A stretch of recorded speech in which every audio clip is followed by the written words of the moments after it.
Well, it's day 2, and we're here in a little room, just getting up.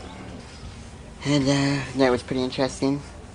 Couldn't really sleep because of the roosters crowing and dogs being almost tortured, I think. Pigs and people screaming. But anyway, we're up now, and good night's rest. Probably head to town and see if we can make our way to Aden Chavez. Now, our second day in Holguin, we started to get to know some of the local Cuban people. But outside the resort, hardly anyone speaks English at all. Fortunately, Mitch and Javier did know some Spanish. ¿Cómo es la vida en Cuba? Muy buena. ¿Por qué? Tenemos libertad y nos visitamos. ¿Cómo el embargo ha afectado su vida? El embargo americano. El bloqueo. Sí, bloqueo, sí, bloqueo. Bueno, nos ha afectado grandemente porque no deja entrar medicinas a nuestro país.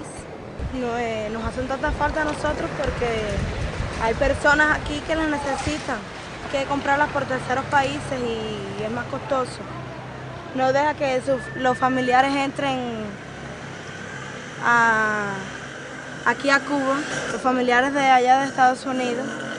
Nada más pueden viajar cada 3 años, según el tiempo que lleven en Estados Unidos. ¿No preocupaciones? No. Bueno. Aquí todo es muy bueno. Todo. Bueno. Bueno. What's the question? What are the worries of the Cuban people? The worries? Now, talking to Adriana was an interesting experience for us. Because, to our surprise, she didn't have one negative thing to say about life in Cuba, aside from the American embargo. Later that day, we would have to travel from the town of Holguin to the city of Camagüey, about 200 kilometers to the west. Now, traveling with Mitch obviously meant we would face some unique challenges.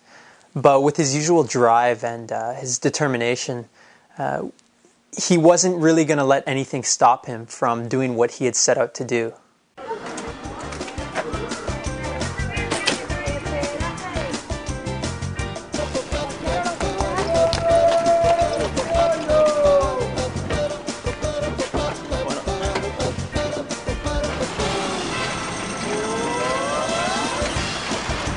It's kind of scary.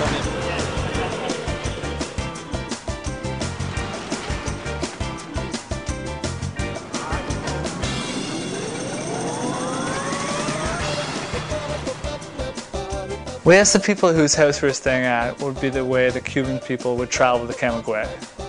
They told us the best way for us would be go down the tourist station and take one of the tourist buses, as it would be the most efficient, relaxing, and comfortable way to get there. We insisted we wanted to travel the way of the Cuban people. In the rural areas, you don't ever really see anything new. I mean, all the cars, trucks, roads seem decades old. And all this really makes traveling difficult for the Cuban people. And because of the lack of available vehicles, most of the people end up waiting hours just to get on the back of a packed truck to get from one town to the next. Now, this is basically what we ended up doing to get to Camagüey.